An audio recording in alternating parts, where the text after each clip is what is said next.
Euroregione News. Calcio Under 18, Italia-Austria 1-1 in amichevole a Codroipo.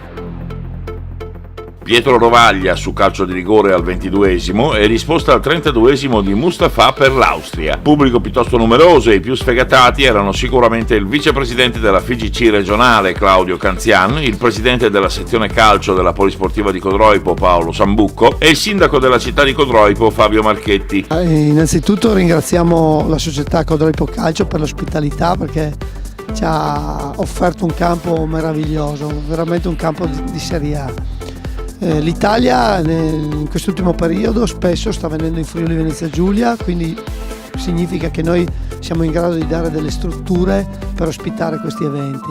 Sta diventando una costante, noi speriamo con la nostra ospitalità, con le strutture che diamo, con le società che si mettono a disposizione, che questo continui nel tempo, perché è un orgoglio per noi federazione regionale, ma per tutto il movimento nostro, che i ragazzi italiani vengano a giocare qui. Quest'oggi siamo qua nel Polisportivo Comunale di Codroipo, molto orgogliosi di ospitare la nazionale Under 18 italiana in questa amichevole internazionale contro i cugini dell'Austria e niente, stiamo assistendo a questo primo tempo, abbiamo assistito veramente a una bella partita, anche se un'amichevole comunque molto intensa e niente, ringrazio un po' tutti quanti, l'amministrazione compresa per il supporto come sempre, la federazione che ha indicato come Codroipo una base di appoggio per loro importante, l'impianto mi pare che sia presentato come al solito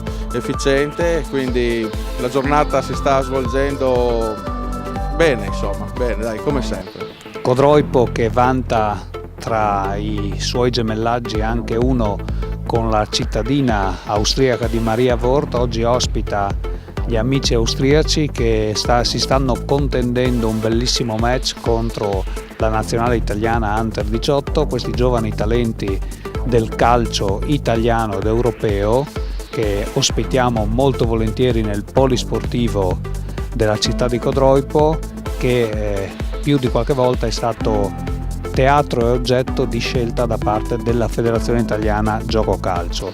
Noi ringraziamo perché questo rende lustro alla città di Codroipo, così come rende lustro alla città di Codroipo ospitare le partite di diverse squadre che competono a diversi livelli, quindi significa che gli impianti sono belli, sono adeguati e sono soprattutto richiesti per questo tipo di competizione. Il pubblico è accorso numeroso nonostante l'ora un po' infelice, un'infrasettimanale alle 2:30, ma le centinaia di persone che sono accorse oggi a vedere questi giovani talenti del calcio europeo testimonia l'affetto che c'è di Codroipo per l'Italia e per la sua nazionale. Dal Medio Friuli per Euroregione News, Marco Mascioni. Euroregione News.